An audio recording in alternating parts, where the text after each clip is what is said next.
Class third subject SST. Lesson हमारा है second unique अर्थ। इसमें हम लोगों ने पढ़ा था एटमॉस्फेयर के बारे में और डे एंड नाइट किस तरीके से बनते हैं उसके बारे में और रेवोल्यूशन। ठीक है, और हमने इसमें जो लास्ट किया था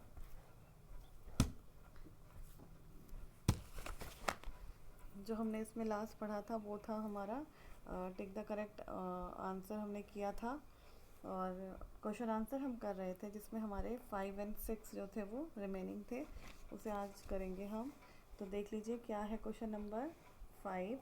क्वेश्चन नंबर 5 है in how many days the earth moves around the sun. पृथ्वी को सूर्य के चक्कर काटने में कितना टाइम लगता है। तो ये है एक 5th क्वेश्चन और 6 है आपका what is an imaginary line, जिसके बारे में हम बुक में पढ़ चुके हैं। इमेजिनरी लाइन क्या होती है या किसे कहते हैं, तो इसे आप देख लीजिए एक बार कॉपी में। सबसे पहले डेट डाल दीजिएगा 18th। लेसन का नाम यूनिक अर्थ और इसमें क्वेश्चन नंबर 5 हम कर रहे हैं। तो क्वेश्चन उतार लीजिएगा in how many days the earth moves around the sun. पृथ्वी को सूर्य के चारों ओर मूव करने में, चक्कर काटने में कितना समय लगता है। तो आंसर है द अर्थ टेक्स 1 ईयर और अबाउट 365 डेज, 1/4 दिन, टू मूव अराउंड द सन। कितना टाइम लगता है पृथ्वी को सूर्य का चक्कर काटने में, 1 साल। 1 साल में कितने दिन होते हैं, 365। और अगर हम इसको उस तरीके से देखें दिन कितना, तो 1/4 दिन इसको सूर्य के चक्कर काटने में लगता है। What is an imaginary line. Imaginary line से आप क्या समझते हैं या किसे कहते हैं। तो इमेजिनरी लाइन क्या है, जैसे आपको पता ही है कि पृथ्वी अपनी ही धुरी में घूमती है। The earth rotates around its axis. Axis मतलब होता है धुरी, मतलब अपनी ही धुरी में उसका घूमना। तो अर्थ की ये एक्सिस जो है इमेजिनरी लाइन कहलाती है। तो the earth rotates around its axis, this axis is called an imaginary line. तो वही उसकी इमेजिनरी लाइन कहलाती है। इमेजिनरी मतलब होती है कि एक इमेजिन कर रखा है काल्पनिक रेखा, जिसे कि काल्पनिक रेखा के रूप में एज्यूम किया हुआ है, तो वही आपकी इमेजिनरी लाइन होती है। तो ये 2 क्वेश्चन हमने कंप्लीट करने हैं 5th और 6th।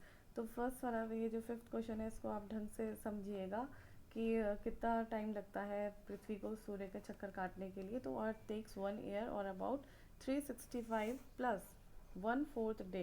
इसमें 365 डेज में प्लस होता है दिन का 1/4 हिस्सा भी और इसमें ऐड होता है। तो इस तरीके से आप इसको समझिएगा और इसको भी आप ढंग से याद कर लीजिएगा इमेजिनरी लाइन को। तो इसी में आगे बढ़िए आप। अब हम करेंगे ट्रू और फॉल्स, जो कि है पेज नंबर 12 में सी पार्ट। राइट ट्रू और फॉल्स। पहला देख लीजिए the earth looks like an apple. तो आपको पता ही है कि क्या पृथ्वी सेब की तरह दिखती है। तो ये क्या है, सही है कि गलत है। ये गलत है क्योंकि जो अर्थ है वो किसकी तरह दिखती है, लाइक एन ऑरेंज। 2 वाला अब कॉपी पे देखिए आप इसे नोट्स। पहला the earth looks like an apple, तो ये बिल्कुल गलत है, false. Second the earth is the only planet which has life on it. Earth वो केवल एक ऐसा प्लानट है जिसपे कि जीवन है। तो सही या गलत, ये बिल्कुल सही है। Third the presence of sand, oil and air makes life possible on earth. तो ये क्या है, ये गलत है, ये फॉल्स है। आगे बढ़ते हैं 4th question. The earth rotates from north to south. तो ये क्या है, गलत है। अर्थ किस पे रोटेट करती है, वेस्ट से ईस्ट, वेस्ट टू ईस्ट जो है अर्थ वो रोटेशन करती है।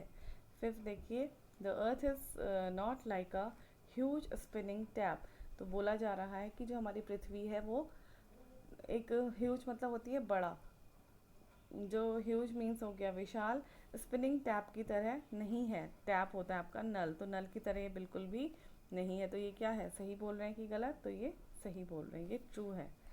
तो ये क्वेश्चंस आपने अपनी कॉपी में इसी तरीके से करने हैं, उसके बाद ही हम आगे बढ़ेंगे।